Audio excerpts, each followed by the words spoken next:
We like sports and we don't care who knows. From shooting hoops to the Super Bowl. Just two normal guys hanging out, having fun, right, guy number two? Yeah, guy number one. Watching sports with girls is a pain. They don't know the rules, there's no time to explain. Throw me the baseball. Now toss me the pigskin. Now feed me the rock. Now give me the rock.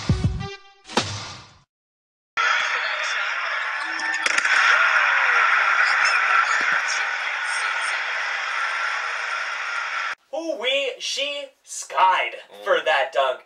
The sad part is that was the #1 play on SportsCenter. Really, she got up about that high. Jumped over a couple of pancakes. That high. Reverse sexism. I think that actually applies here. The #1 play, right? You're having like guys do alley oops and just little grinder just kind of turn things for the pass. Check this out. This is really cute. A girl dunked. #1. She had a great dunk later on in the week. Had to find it on YouTube. I don't know. No problem. Welcome to the Weekly Sports Report. This is Keelay. This is Bill K. This is what we have as of March 27th. 27th, yeah. 27th? Jordan Babnow. 2012. Boom, boom, boom, boom, boom, boom. NCAA tournament. We got some surprises, some upsets. It's been a good tournament overall, I'd say. You had some, the 15 beating the 2s was definitely the highlight of it. But Syracuse leaving, no longer fabulous with Fab Melo being gone. Does this look like a Q's to you? Does this look like a cue to you? Yeah, no, it doesn't. No, they didn't have Fab. Nope. Not so good. Syracuse got bounced into North Carolina. That injury to Marshall. He tried to play. They said he was dribbling in practice, and the day they lost to Kansas, they just couldn't do it. And frankly, for his sake, I'm glad, because you don't need to be hurting yourself permanently in that case if you literally can barely dribble. And who took him out? KU. And the coach. Phil Self took out Roy Dub twice in the tournament now that they have beaten North Carolina since Roy Williams went there. I think the Jayhawks gonna be like, rock chalk you. And it's kind of been Kentucky is that a shock they went all the way too. I mean they look like they've been getting better. That's the scary part. As I've been watching them, Baylor's a decent team. They were just a tread mark to them. Unbelievable. One thing I do want to bring up about this tournament though. Not digging the officiating very much. Refs have kind of been blowing it ever since they've been too there. That's the problem. Yeah, the Asheville game, it kind of set the tone with that.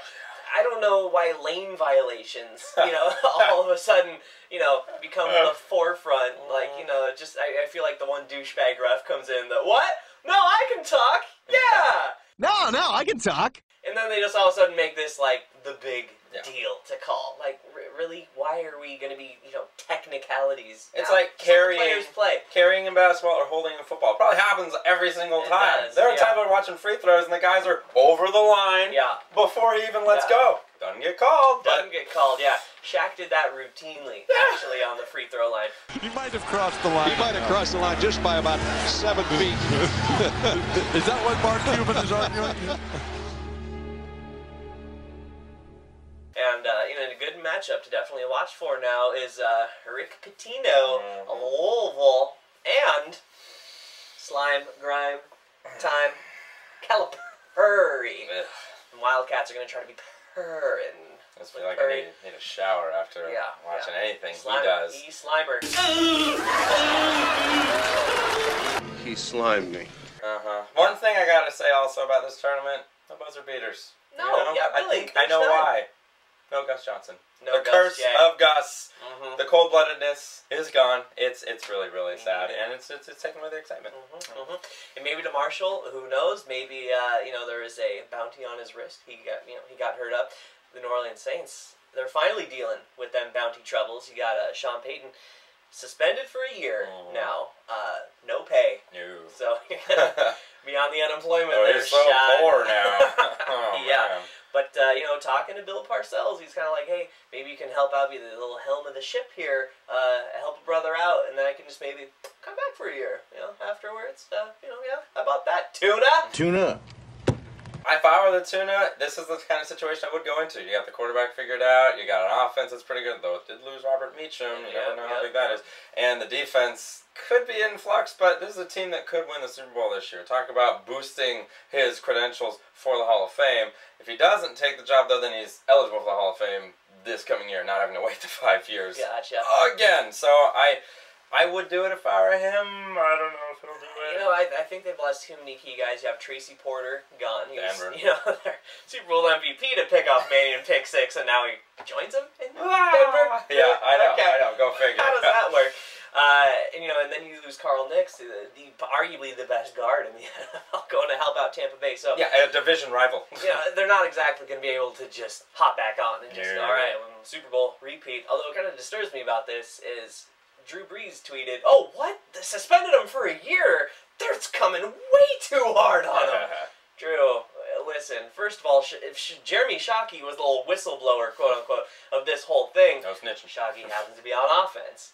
Drew Brees is on offense. Maybe the offense knew this was going on, and they're just kind of... So maybe there's more, even more, to this story than known, but to get out there, Greg Williams suspended indefinitely. Defense Helps out the player for the Hawks. Rams. Boom. That'll help out the Hawks in the NFC week. The one thing that does get me, though, is if anybody thinks that the Saints are the only team doing this, come on. Yeah. Really? Yeah. Come on. I think it's just because the coaches are involved. Like I said, if this is the players' own money, it's just a little fun little thing. But if the coaches hear about it and they okay it, And they help. that's a different story. Different story. Speaking of Tim Tebow. I'm not sure, but I think he's pretty pumped about going to New York. I believe the word you're looking for is stoked. No. What was it? Excited. So I'm excited to be a Jet, and I'm excited to be here. He's excited I'm excited about the opportunity, and I'm excited about my future. Excited. And that was exciting. to be a Jet. I'm so excited. It's exciting for me. I guess they are pretty excited. I'm excited. I'm excited. Oh my goodness. Allen Iverson's going to have to go on another rant about practice. Yeah, I think Tebow doubled him up in that game. Wow. He messed around and got a triple-double on that, okay? Get a thesaurus, Tebow. It's not Tim Thesaurus Tebow. That doesn't even have a ring to it, Thesaurus Tebow. The other thing that's kind of funny about this, when's the last time a backup quarterback got Yes, a press much conference? conference. Charlie Whitehurst did have a press conference when he came. About 10 media members showed up in the little back alleyway of the Renton thing. We're like, hey, so you look like Jesus. 10 minutes later, he was done. I'll bet he wasn't as excited about it. Yeah, but when Jesus actually goes to New York, there's no lookalikes there. He will be, you know, back home.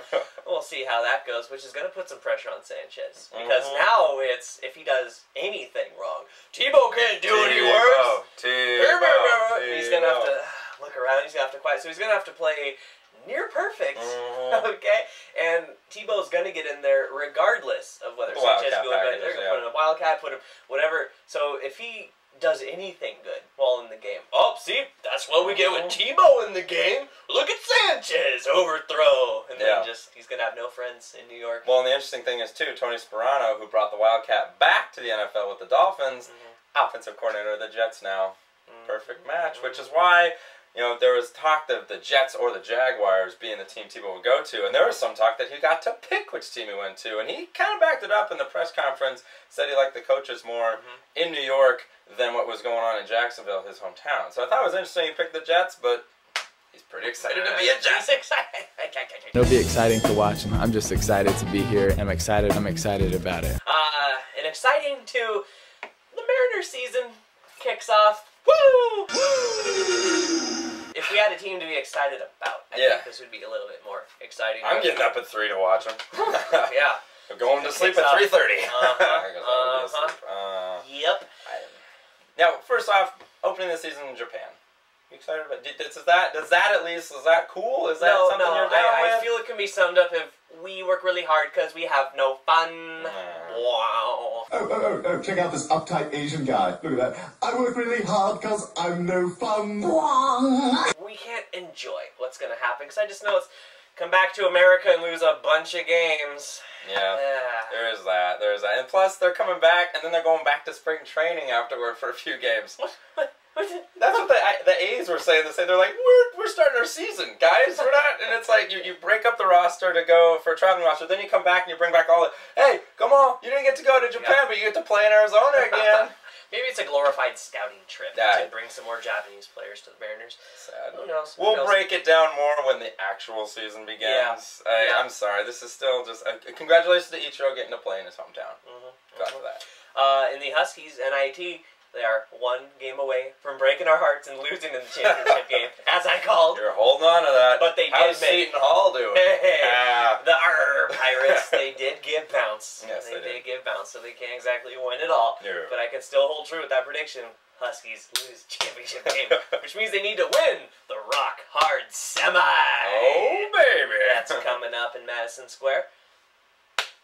Nice. Yeah, it's nice they made it this far. I'm glad I'd rather win this thing than lose it. We're number 69. Woo! Giggity. Woo! Giggity. Big time. In your Cavaliers, what do you do, bud? Not giggity. No. 0-3. They've won one of their last 7. Okay. Ooh, baby. And we are 20 and a half back in the East, which means that we're, if I'm not mistaken, like 5 out of the playoffs right now. Oh boy. Yikes. Go on. The Bucks, I tried to say 2-3. No, 3-2. Feeling good. They listened to me first time. Yeah. I mean, 2-3. They But must have turned the show off after that. I guess so. They just clicked off. It's kind of nice. We're the bubble team right now. Kind of sitting off on that 8th spot. 3 games ahead of us. Hopefully wedge our way in there. Yeah. We'll New York's heating up, but Amari's out. We'll see what happens. And predictions, Final Four. Pretty good. I called 3 out of the 4 of them. Shabby. Michigan, of course, got bounced by, the Bobcats. Ohio. For Kellogg's son. Couldn't get it. Yep. But called the Ohio State. Yes, you did. Called Kentucky. Oh yeah. Called Louisville. There you go. So I gotta say it's pretty good. I still say Kentucky wins it all, and I don't like it. I just don't think Louisville gonna beat them. I agree with you. I hate it. This will be Coach Cal's first championship. So in 5 years, it'll be the first vacated championship. Wait for it. Trophyless. And what do you got? Yeah, Kentucky. I can't. Like I said, I agree with you. I can't see them, being beaten by anybody. They've gotten better. They've got 6 guys who are going to get drafted, 5 of which in the first round. The fact that Terrence Jones is like their 4th best scorer. Yeah. Moving on, Huskies. Yeah, please. You already said that they're not going to win. Losing. Who's going to beat them now, though? You got Stanford. You got UMass. You said that they're going to win. They're going to beat Tubby Smith in Minnesota. Yeah. Stanford or UMass? Who's going to do it? You want Pac-12 with the Smarties? Ow. Yeah, and I go with UMass. Coach Cal's first team that he got vacated with. Marcus Camby, man. Camby. You betcha. I'm gonna go UMass. I don't think Stanford does it because I think they can beat Stanford. All right. I'm saying Stanford. I'm saying all Pac-12 final, but I'm going UW winning it. UW. Cavaliers. What you got? We got a little week here. We got Philly, Detroit, Milwaukee, and New York. We actually could beat some of these teams. I don't think we're going to. I think we're going to beat you 1-3. 1-3. Okay. The Bucks have Atlanta, Cleveland, Memphis, Washington. I say 2-2. All right. I think they might split on that. All right. Victory for Nation. Yeah, so there's a whole lot of reasons players don't play in NBA games these days. Sure. They're sick. They don't dress because they're not feeling. They've got to go be with their wives. Ankle injury, knee injury, whatever. Take a look at this DNP that Tim Duncan recently got. What? Duncan is old. Simmons is old. He should have been out of the game years ago, but he can't stay home because he hates his wife. You've met her at the Christmas parties. She's the one that gets plastered and calls him a retard. Yikes. I mean, it's just kind of mean, but pretty damn funny too. Really is. And Candyman Lamar Odom, he's going to have to step up his game. Traded to the Mavericks. Maybe he can do stuff for when you play your old team, the Los Angeles Lakers. You do 1 point, 1 rebound, 1 assist. That's not a triple anything. He is number 1. You need to do better than that. He's averaging an abysmal 6.8 points, 4.3 rebounds. You're going to have to start stepping it up because now your home team is booing you. It says first time that's ever he been booed. Booed by his own home team. Oh boy, Candyman, you Now what gotta Cuban leave was the expecting. Mrs. Salt and Mrs. Dashian. Start focusing on your Game Boy. Busted my Game Boy. Yikes. For the Week of Sports Report, it's Keelay, it's Bill K. We is out.